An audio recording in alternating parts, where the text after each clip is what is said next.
Elvira Ciccarelli grew up during the Vietnam War and felt a call to serve her country.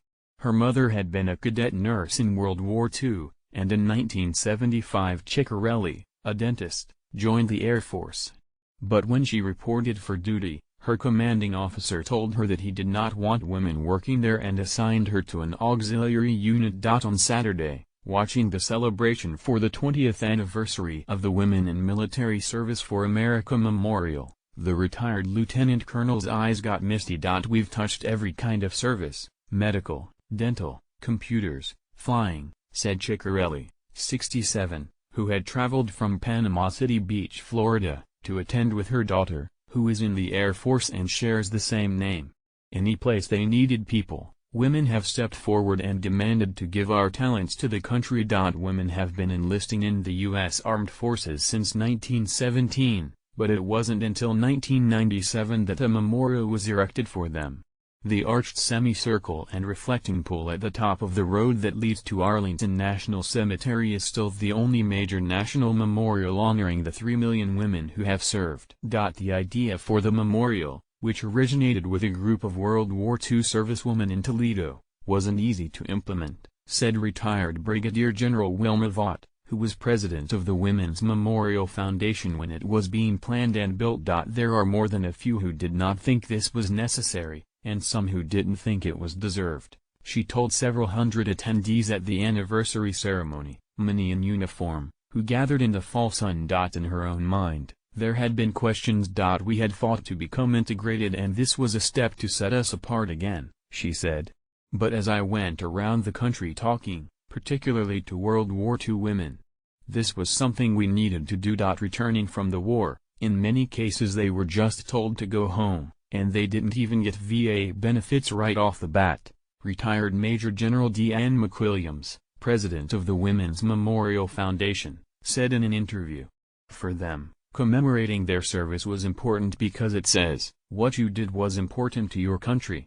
The memorial rose from a dilapidated structure just outside the cemetery gate that had been erected during the Hoover administration. Now the site, which includes indoor exhibits, attracts 150,000 visitors a year.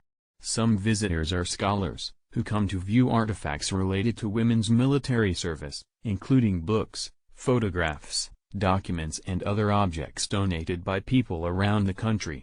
Veterans can register and add a picture, the dates they served and a personal story. Lieutenant Colonel Carmen Brown Hill, 47, traveled from Oklahoma City to attend the anniversary, 20 years after being there for the memorial's unveiling. Back then, the Iraq veteran recalled, you wanted to say, wow, it's about time. It was perfect timing and it was much needed. However, to retired Army Col. Flora Sullivan, 75, a Vietnam veteran, the thought that there would be such a memorial had not occurred to her while she was serving. That's back in the 60s, and in those days women just didn't get very far in the service, she said. I didn't know I was being discriminated against. Sullivan, who lives near Philadelphia, attended the ceremony with a sister and niece who also served, and a sister who did not. Her niece, retired Lieutenant Colonel Diane Huba, 59, who lives outside Tampa, said her mother and aunt had eased the path for future generations. It's fun to hear their stories of what people have gone through. Speakers included retired General Ann Dunwoody, who was the first American woman to become a four-star general. But as retired General Janet Wolfenbarger, another four-star general, told the attendees, the real objective is to have no more firsts, that the opportunities and successes of women in the armed forces become routine. Over the 26 years that she served, Ciccarelli quietly broke some barriers.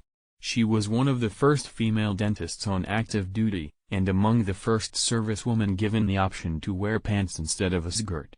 An image of her walking in pants was used on a recruiting poster. But she also endured ingrained sexism. At meetings with colleagues, she said, they'd go around and say, Doctor, do you have something you want to say? And Elvira? Her daughter Elvira Ciccarelli, 26, is a pediatric resident and Air Force captain who traveled from New Orleans for the ceremony. She said that the struggles of women like her mother made her own experience smoother and more equitable. We're able to serve and not even get to think about the fact that we're women, she said. Other than that, we're not expected to do all the pull-ups. I think everyone expects the same of me, and I'm given the same opportunities.